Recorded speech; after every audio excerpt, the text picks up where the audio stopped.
So this was my 7-way crossover network from before. I'm currently in transition, and I'll just explain. We have easily super tweeter up here. What's that on?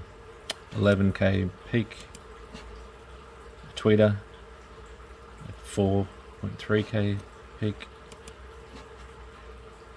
and this is a 2.5-inch dome tweeter at 1.76 peak. And the reason I say peak is so I don't have to say crosses over at blah, crosses over at blah, crosses over at blah.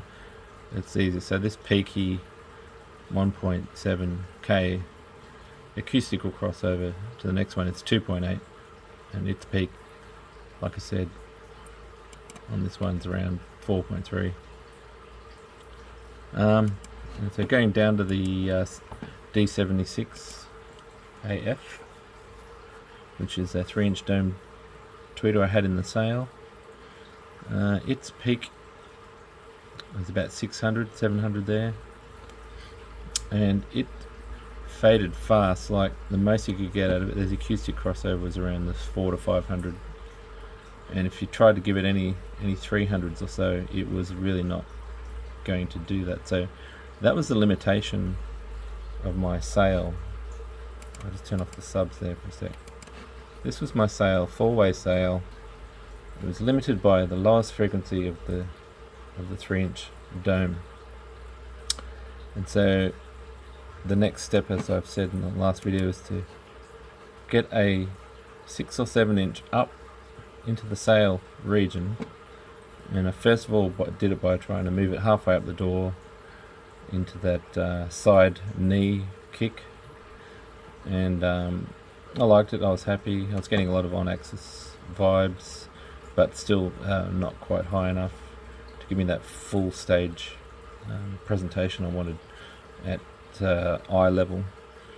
And so what we have right now on the left is I'm trying a 6-inch playing this frequency and this frequency, and we've deleted the 3-inch. So I can't really draw you that capture, but imagine these two summing together and just making a clean line across. And so in some respects I'm actually deleting one of my ways, so I'm going to have a 6-way sound system. So to go 1, 2, 3 in the tweeters, delete the 3-inch, and it's going to be a 6-inch playing all the way down to I'd say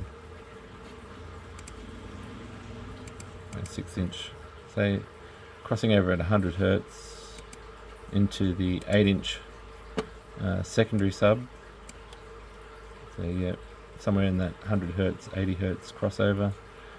And these are in the lower front doors now, because this was the this was originally in the back of the car. That's another story. I had 2 subs in the back, one playing down low and a secondary sub playing up high. So this is a 12-inch infinite baffle, and this was the 7-inch infinite baffle. So I've moved this frequency to the front, lower down at your feet, which I think also is an improvement. So it's always these little incremental decisions that I'm making. So the front stage used to end here at this orange line, and then the back stage used to fill in. So I'd have stereo staging for days down to 300, and then I'd have a little bit of lower instrument boominess at my feet, and then I'd have subs coming from behind my head. And you could imagine it all playing nicely, and you say, oh, the depth is out there in the window and blah blah blah, but all this other instrumentation, you know, the deep notes and, you know, toms and things, and, you know, the rest of that oomph always seems to be around me. So the goal was to get 6 inches up on the front sail, and then all the oomph down to 100, be up in my eye level, plus a 7-inch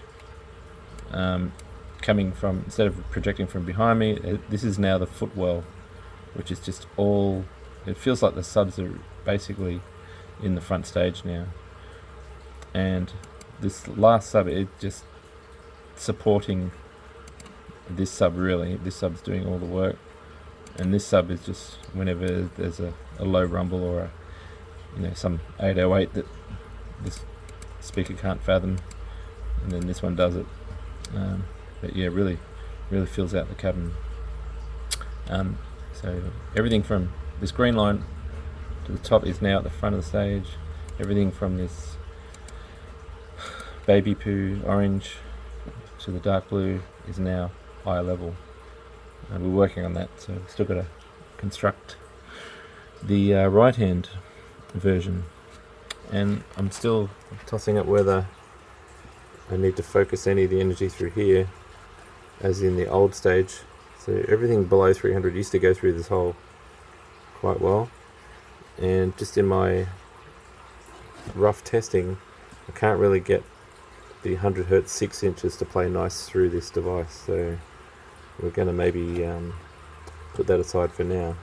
So my whole combining technology idea is going to take a little backseat for a little bit, because I did also refocus this trio, and you'll see that in a sec. Yeah, so it's these three here, they're almost touching each other acoustically, and you couldn't really do that with standard home drivers. Like this is a equivalent of a D21-2, and this is a equivalent of a D28 in the Dyne Audio world, and this is an equivalent of a D54 in the Dyne Audio world. So try and get those three home drivers that close. There's my hand. So I'm thinking this is close enough, and I probably won't need my combiner. And that's the 6-inch here, which I was going to mention. This is beaming up a bit and bouncing off the window, and I am getting a little bit of I guess if you don't move your head you don't notice it, but if you move your head forward you notice it gets a little bit brighter in that 900 region, 7 to 900. Alright, so that's all for today, and I'll just get busy doing more work on this mounting, coating, surrounds, and also the other side. Alright, catch you later.